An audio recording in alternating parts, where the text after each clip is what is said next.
هذا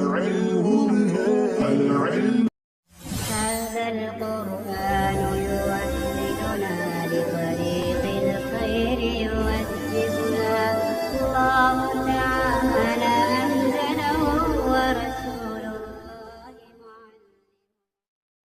بسم الله الرحمن الرحیم. اسم برسہ قسم است. اسم کی 3 قسمیں ہیں: مصدر و مشتق و جامد. نمبر 1 مصدر، نمبر 2 مشتق اور نمبر 3 جامد. صاحب کتاب جب فعل کی اقسام سے فارغ ہوئے تو یہاں اسم کی تقسیم کر رہے ہیں. اس سے پہلے ہم آپ کو بتا چکے ہیں کہ صرفی لوگ چونکہ فعل سے زیادہ بحث کرتے ہیں، اس لیے کلمہ کی تقسیم کرتے وقت وہ فعل کو مقدم رکھتے ہیں، اور نحوی لوگ چونکہ اسم سے زیادہ بحث کرتے ہیں، اس لیے وہ جب کلمے کی تقسیم کرتے ہیں تو اسم کی بحث کو مقدم رکھتے ہیں. یہاں صاحب کتاب نے بتایا ہے کہ اسم کی 3 قسمیں ہیں. نمبر 1 ہے مصدر، نمبر 2 ہے مشتق اور نمبر 3 ہے جامد. اب ان میں سے ہر ایک کی تعریف کر رہے ہیں. کہہ رہا مصدر کی دلالت کند برکارے. مصدر وہ اسم ہے جو دلالت کرے کسی کام کے ہونے پر. اب اس کا برکارے مفعول ہے نا، اس میں محذوف رکھا گیا ہے. تو مصدر وہ اسم ہے جو کسی کام کے ہونے یا کرنے پر دلالت کرے. مراد یہ ہے ودر آخر معنی فارسیش دن یا تن باشد. اور مصدر کے آخر میں اور مصدر کے معنی کے آخر میں فارسی زبان میں دن یا تن ہوتا ہے. چون الضرب والقتل، جیسے کہ الضرب اور القتل. دیکھیے مصدر کی تو انہوں نے ایک تعریف کی ہے کہ جس اسم کے اندر دیکھیں کہ وہ اسم کسی کام کے ہونے یا کرنے کو بتلا رہا ہے تو سمجھ جائیے کہ وہ اسم مشتق نہیں ہے، وہ اسم جامد نہیں ہے بلکہ مصدر ہے. اور اگر اس کو آپ فارسی زبان کے اندر پہچاننا چاہ رہے ہیں اور علامت کے ذریعے سے، تو اس کے پہچاننے کا طریقہ یہ ہے کہ کوئی بھی عربی زبان کا لفظ لے لیجیے، اس کے اندر علامت تلاش کیجیے. اس کے اندر اگر کوئی اسم کی علامت پائی جا رہی ہے تو آپ سمجھ جائیں گے کہ وہ اسم ہے. پھر اس اسم جب آپ نے پہچان لیا وہ اسم ہے، پھر اس اسم کا جو آپ فارسی میں ترجمہ کر دیجیے. اور ترجمہ کرتے وقت اس کے آخر فارسی میں دن یا تن آ رہا ہے تو آنکھ بند کر کے سمجھ لیجیے کہ وہ جامد نہیں ہے، وہ مشتق نہیں ہے بلکہ مصدر ہے. جیسے صاحب کتاب نے 2 مثال دیے. 2 عربی زبان کے لفظ ہے. پہلا ہے الضرب. جب اس کا ترجمہ آپ کریں گے فارسی میں تو ترجمہ ہوگا زدن. اب زدن میں آخر میں آ رہا ہے دن. دوسری مثال ہے القتل. جب اس کا ترجمہ آپ کریں گے فارسی زبان میں تو اس کا ترجمہ کیا جائے گا کشتن سے. تو کشتن میں آخر میں آ رہا ہے تن. تو فارسی میں جب ہم نے اس کا ترجمہ کیا تو اس کے آخر میں دن اور اس کے آخر میں تن آنا یہ بتلا رہا ہے کہ یہ مصدر ہے.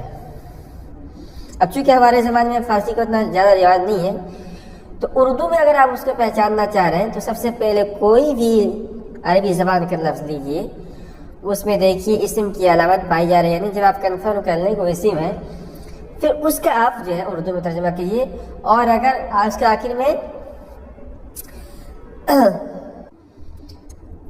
آخر میں نہ آ رہا ہے تو یہ سمجھ لیجیے کہ وہ مصدر ہے.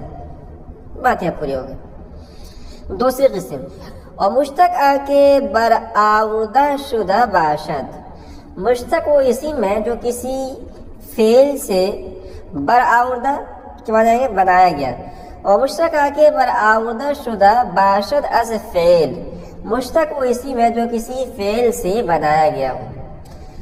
تو مشتق یہ اسم مفعول کا صیغہ، اس کے معنی آتے ہیں نکلا ہوا۔ تو مشتق جو ہوتا ہے وہ فعل سے نکل کر بنتا ہے۔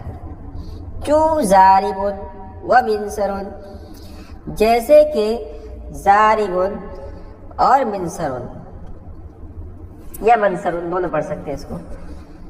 اب اس کے اندر غور کیجیے، اتنی بات تو معلوم ہو کہ مشتق جو ہے یہ فعل سے بنتا ہے، فعل سے بنایا جاتا ہے۔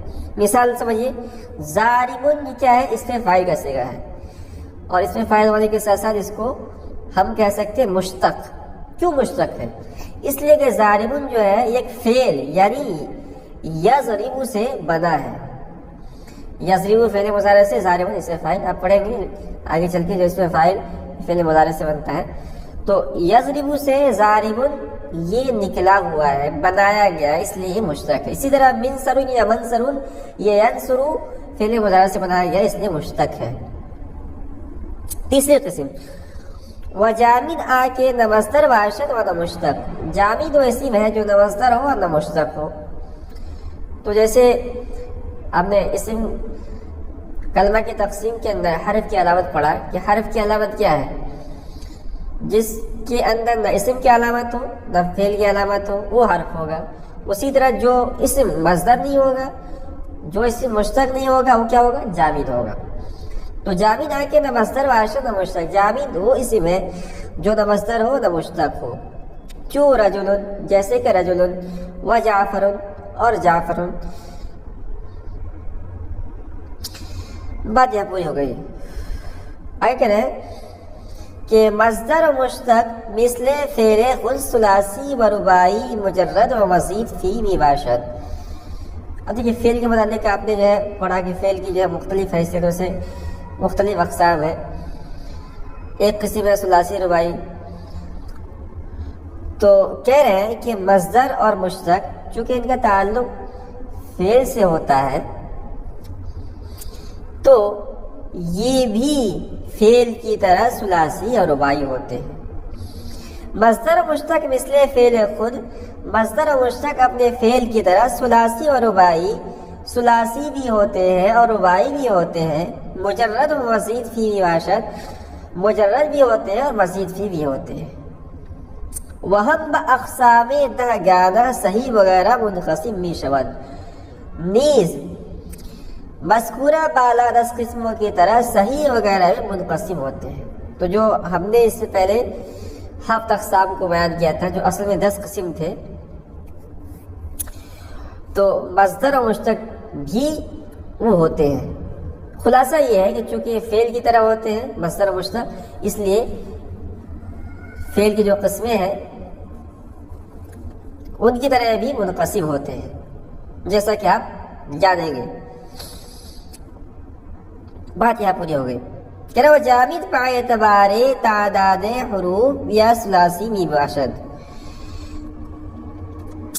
اور اس میں جامد باعتبار تعداد حروف، حروف کی تعداد کے لحاظ سے یا ثلاثی می باشد، یا تو ثلاثی ہوگا یا ثلاثی می باشد مجرد، یا تو ثلاثی مجرد ہوگا۔ چو رجل، جیسے کہ رجل، و مزید فی، یا ثلاثی مزید فی ہوگا۔ چو حوار، جیسے کہ حوار، یا رباعی مجرد، یا تو رباعی مجرد ہوگا۔ چو جعفر، جیسے کہ جعفر، و مزید فی، یا رباعی مزید فی ہوگا۔ چو قرطاس، جیسے قرطاس، یا خماسی مجرد، یا تو خماسی مجرد ہوگا۔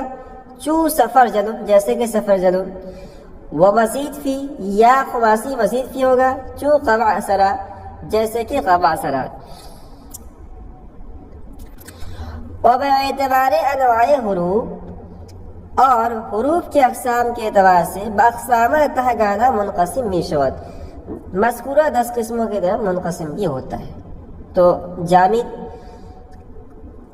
وہ اس اسم کو کہتے ہیں جو نہ مصدر و نہ مشتق ہو. یہ بھی یا تو ثلاثی ہوگا حروف اصلی کی تعداد کے اعتبار سے، یعنی اس کے اندر 3 حرف ہوں گے، اور ثلاثی ہونے کے ساتھ مجرد بھی ہو سکتا ہے، مزید بھی ہو سکتا ہے، رباعی بھی ہو سکتا ہے، یعنی 4 حروف اس کے اندر ہوں گے، جیسے کہ جعفر ہے، اس کے اندر 4 حروف ہیں، یہ کسی سے مشتق نہیں ہے. اور رباعی مزید بھی ہو سکتا ہے جیسے قرطاسن. خواسی یعنی 5 حروف والا بھی ہو سکتا ہے، اور خماسی مزید بھی ہو سکتا ہے جیسے خواصرہ. اور پھر جو مندرجہ 10 قسم ہوئے، صحیح، معتل، مضاعف، ناقص، اجوف، مثال، ان اقسام کی طرف منقسم ہوتا ہے. برکہ چونکہ نحوی لوگ زیادہ فعل سے بحث کرتے ہیں، جیسے بار بار بتایا جا چکا ہے، اس لیے ساری کتاب اسم سے زیادہ بحث نہیں کریں گے، فعل کی بحث کو شروع کرتے ہیں. کہہ رہے چون فعل تصریفات بسیار میرارت، چونکہ فعل زیادہ گردان رکھتا ہے، یعنی فعل کے اندر زیادہ گردانیں ہوتی ہیں، وہ اسم کم، اور اسم کے اندر کم گردانیں ہوتی ہیں، وہ حرف مطلقاً ندارت، اور حرف کی مطلق گردان نہیں ہے، لہذا نظر صرفی بیشتر متعلق و فعل است، لہذا ایک صرفی کی توجہ فعل ہی کے ساتھ زیادہ متعلق ہوتی ہے. اس لیے صاحب کتاب نیچے جو ہے فعل کی بحث کو شروع کر رہے ہیں.